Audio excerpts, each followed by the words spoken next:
Hi, my name is Matt Cutts. I'm an engineer in the quality group at Google, and I'd like to talk today about what happens when you do a web search. The first thing to understand is that when you do a Google search, you aren't actually searching the web. You're searching Google's index of the web, or at least as much of it as we can find. We do this with software programs called spiders. Spiders start by fetching a few web pages. Then they follow the links on those pages and fetch the pages they point to, and follow all the links on those pages and fetch the pages they link to, and so on, until we've indexed a pretty big chunk of the web, many billions of pages stored across thousands of machines. Now, suppose I want to know how fast a cheetah can run. I type in my search, say cheetah running speed, and hit return. Our software searches our index to find every page that includes those search terms. In this case, there are hundreds of thousands of possible results. How does Google decide which few documents I really want? By asking questions, more than 200 of them, like, how many times does this page contain your keywords? Do the words appear in the title? In the URL? Directly adjacent? Does the page include synonyms for those words? Is this page from a quality website, or is it low quality, even spammy? What is this page's page rank? That's a formula invented by our founders, Larry Page and Sergey Brin, that rates a web page's importance by looking at how many outside links point to it and how important those links are. Finally, we combine all those factors together to produce each page's overall score and send you back your search results, about half a second after you submit your search.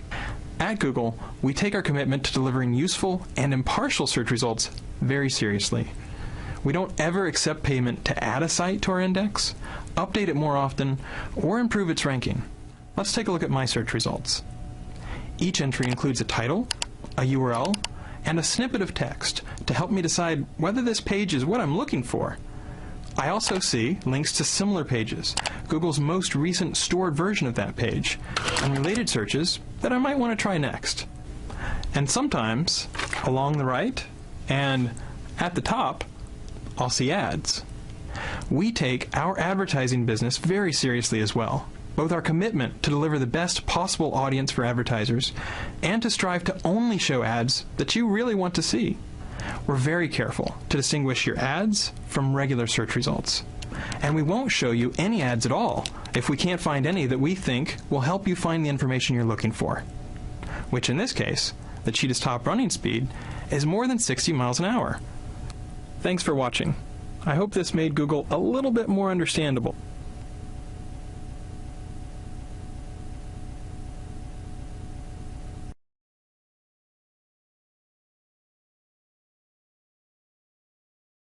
The web may seem like a vast ocean when it comes to finding something you need. Thankfully, search engines can help turn oceans of information into small pools that make finding information easier. This is Web Search Strategies in plain English. Before we dive in, let's talk a bit about how search works on the web. Search engines go out and try to account for every word on every web page. All this information is then organized for easy reference.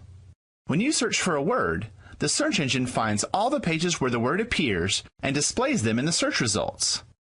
Usually, the pages that appear highest in the search results have lots of other web pages linking to them.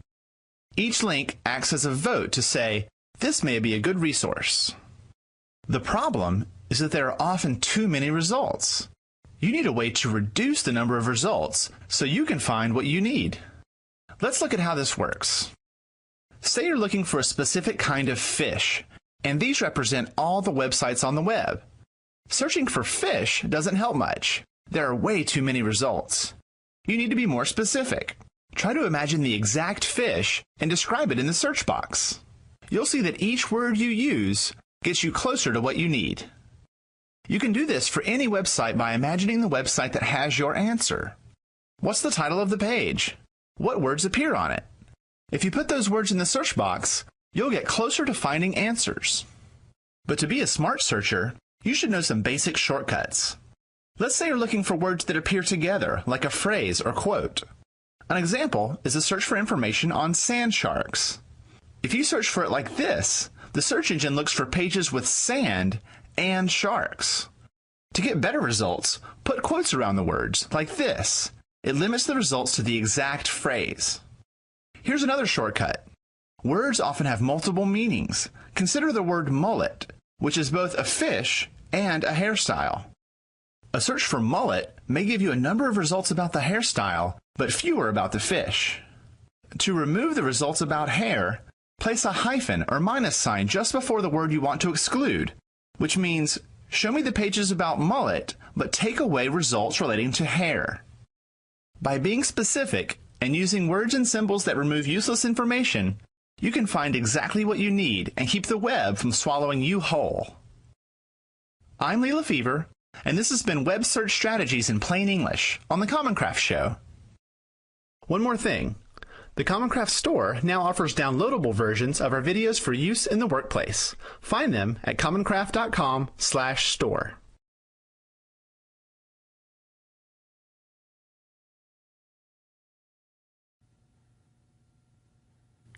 Hi, I'm Nandu from the Google Web Search team. Sometimes finding exactly what you need involves filtering, refining, and further exploring your search results. So we have built a set of options to help you do just that. These options are available right on your search results page. Just click on Show Options whenever you need them. Let's look at some of these options in action. Say that you're shopping for a digital camera, and you want to start reading a few reviews. Clicking on this option will show you results that Google identifies as reviews, and even try to show you text that reflects the actual sentiment of the reviewer. Some of our search options can also be used together. If you wanted reviews no older than a certain time, for example, use options like past week or past year to narrow down your results. The Search Options panel makes it easy to switch between different types of content, like videos and discussion forums. By the way, notice that you can always see the options applied to your search in this bar. And if you want to go back to your original search results, just click on Web. These options can come in handy to slice and dice your results. Others can help you explore your search topic. Suppose you're writing a paper on green energy.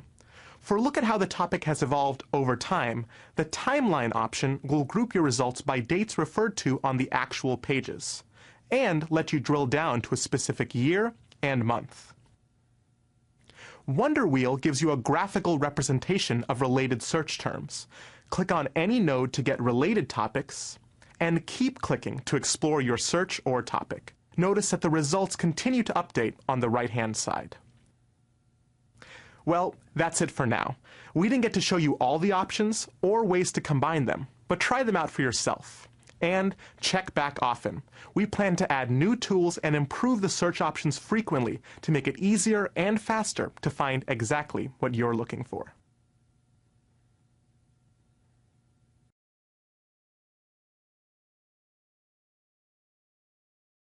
You've probably seen Wikipedia.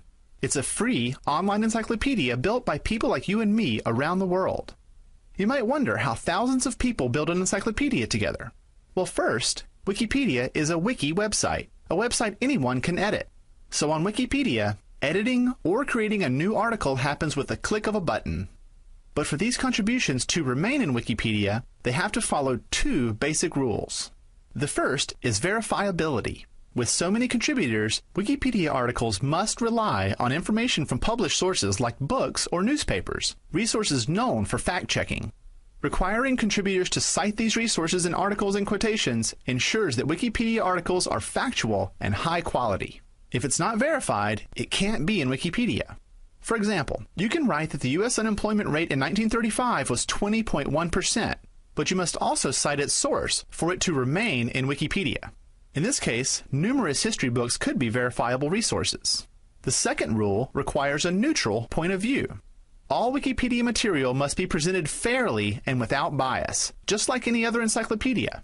This means Wikipedia is not a place for contributors to share their own opinions. Let's say you're an advocate for vaccinations, and you write, "Every parent should get their children vaccinated." Unfortunately, this is biased and certain to cause disagreement. It can't be in Wikipedia. However, published opinions of experts can be included. And if these opinions differ, the article should present all the major opinions without endorsing one over the other.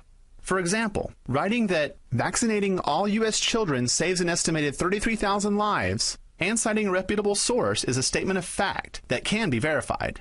And if there is an opposing view, it should also be included. For example, a quote from a reputable source like, "Critics claim that vaccinations have never benefited public health," helps to balance the article and keep it neutral. By following these two rules, contributors can respect one another and help create a free encyclopedia, the largest encyclopedia in human history. Learn more at wikipedia.org.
Welcome to this brief tutorial about evaluating websites. In this video, we'll quickly cover the differences between .com sites, .org, .gov, .edu, and .net sites and blogs. Learn how to spot authoritative sites and how to spot less authoritative sites. An authoritative site has ethos, which is credibility. Today, we'll explore how to look for the credibility of the writer and/or publisher of the site. You're seeking an authoritative site that may have an opinion or slant but is based in verifiable facts. Are the writer's sources credible? Remember that authoritative sites have credibility, which means they have ethos. After you've evaluated a site's credibility, then on your own, you'll need to determine if it adds something meaningful and specific to your topic. Many students add sources that don't really say anything. Naturally, you only want to use information that contributes to your piece. In this tutorial, however, we'll focus on spotting authoritative sources. Whether they add something or not to your discussion is up for you to decide. About domain names. As you probably know, anyone can buy any domain name available for purchase. .com means it's a commercial site. .org, organization. .gov, government. .edu, education. .net, network. And blogs are weblogs, many of which are .com sites. Remember, anyone can buy domains. .org site may not be an organization. A site on the internet is not necessarily credible, so be a detective and look for clues to a site's credibility. We will now investigate a .com site as an example, but the process of detecting clues to a site's credibility applies to any website. I first thought of my topic, solar-powered cars, when I saw a Boise man interviewed on a Boise television station, KTVB. According to the report, now filed on the station's website, quote, Jim Weber has not pumped any gas for a year. Naturally, a news site like KTVB.com is relatively authoritative because the station has gatekeepers. That means editors must approve the validity of the facts before the story is published. The news station obviously wants to produce accurate stories because the station must protect its reputation as a reliable news source. However, articles written for broadcast may be thin. On-air time is brief, and most segments are written as overviews. You'll need much more information than a television news story for your paper. Eventually, you'll need to narrow your topic, and scope out our other awesome tutorials for more about that process. For now, let's explore solar-powered cars as we evaluate websites. Let's go where else? To Google. The results? The first entry is Wikipedia, and that is often the case with Google searches. Wikipedia is a .org site. Let's take a look at the other entries. Many .com sites offer kits for sale. Remember, .com stands for commercial site. These might be helpful, but keep in mind the motivation to sell to readers. Advertisements may not contain all of the facts. This Google result sounds like a news article. It says solar-powered car to hit streets in Taiwan. But the name of the site is treehugger.com. This site could be reliable or not. Let's check it out. This looks like a professional site, but who made it? Who are the gatekeepers? Search for clues. The site is connected to TV and radio. It's at least reputable enough to snag an interview with singer Sheryl Crow. Nationally known companies are comfortable advertising on the site. Even Bill Nye the Science Guy is featured. Who publishes this site? Scroll to the bottom of a homepage to find more clues. Discovery Communications. Discovery Channel, TLC, this site is affiliated with Discovery Channel's parent company. Obviously, other information can be found in a website's About page. If the website you're investigating doesn't have an About page with similar information about its writers or publishers, the site could be suspect. On this About page, Discovery Communications claims that Treehugger is the leading media outlet dedicated to driving sustainability mainstream. Then Discovery offers proof by describing its media reach and offering names of clients and other data to back its claims. This looks like a relatively credible website. Many sites, however, are not authoritative, and not all of their sources are credible either. For example, if you're researching a topic of the fair tax, you might assume that the Fair Tax Foundation found at fairtax.net sounds credible. Maybe, however, if its main source is Reefer Madness, maybe this site is not completely credible. That is an unreliable source, and the entire site could be unreliable. The sources on a site are questionable. If you can't determine who wrote or who published the site, you can identify an author, but you can't tell if the site is a personal page without gatekeepers, meaning credible editors who approve the validity of the facts, or if it looks like a professional site, but something makes you question its credibility, your website detector is on. Your doubts are probably accurate, and it's time to search for a more reliable source to enhance your paper. Finally, many blogs or weblogs are .com sites, but that doesn't necessarily make them credible sources for your paper. Blogs can be corporate sites like this one from Tesla Motors that features an entry about electric cars and solar cells.